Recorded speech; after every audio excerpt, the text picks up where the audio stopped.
Welcome to easy steno. Dictation 5 second बाद start होगी। Start.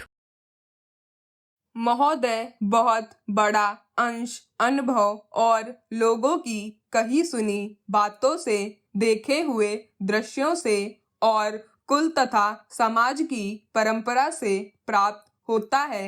Cinema इस सभी प्रकार के ज्ञान की प्राप्ति में सहायक हो सकता है, क्योंकि यह मनुष्य की दृश्य और श्रव अनुभूतियों के क्षेत्र को बहुत ही बढ़ा सकता है।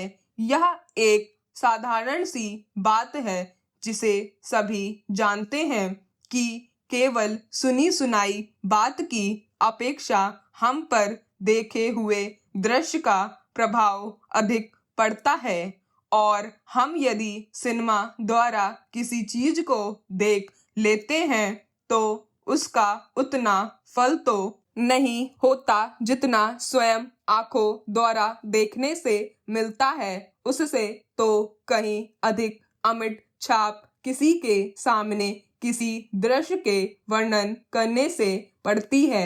मन बहलाव के भी साधन कितने ही प्रकार के होते हैं। कुछ तो ऐसे हैं जो मन बहलाव के साथ साथ शिक्षाप्रद भी होते हैं और इसके विपरीत बुरे संस्कारों का साधन बन जाते हैं। मैं स्वयं यह दावा नहीं कर सकता कि मैंने बहुत सी फिल्में देखी हैं। सच पूछिए तो मुझे बहुत कम फिल्में देखने का अवसर मिला है, पर मेरे पास जो खबरें पहुंचती हैं बहुतेरे विश्वसनीय भाइयों और बहनों द्वारा जो शिकायतें पहुंचाई जाती हैं, उनसे मालूम होता है कि बहुतेरी फिल्में दूसरी कोटि की हैं, जो शिक्षा अथवा मन बहलाव का साधन न बनकर बुरी वासनाओं को जागृत करती हैं। विशेषकर युवकों के चरित्र पर बुरा प्रभाव डालती हैं। हो सकता है कि इस प्रकार की फिल्में अधिक लोकप्रिय होती हों, उनके द्वारा अधिक पैसे कमाए जा सकते हों। कुछ लोग यह कह सकते हैं कि फिल्म निर्माताओं का काम ऐसी फिल्मों को बनाना है जो लोकप्रिय हो, क्योंकि वे एक प्रकार की मांग को पूरा करती हैं। यह भी कहा जा सकता है कि फिल्मों का ध्येय मन बहलाव ही है। उसको तो तभी सफल मानना चाहिए जब फिल्में उन लोगों का मन बहला सकें जिन लोगों के लिए बनाई गई हों।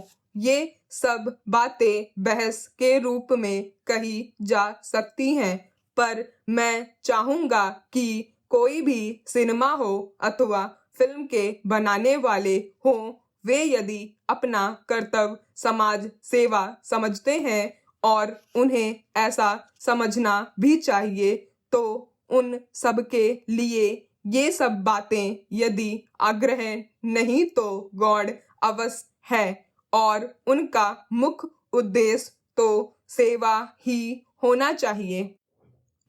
सेवा तभी तक सेवा रहती है जब तक वह सेव का हित करे, ना कि उसे गिराए। इसलिए मैं चाहूँगा कि फिल्म बनाने वाले इस पर विचार करें कि उनका उद्देश्य क्या है। उद्देश्य सेवा ही होना चाहिए, और सेवा के साथ साथ यदि धनोपार्जन भी हो जाए तो निर्दोष है। यदि धनोपार्जन ही उद्देश्य हो और सेवा ना हो तो वह आग्रह होना चाहिए।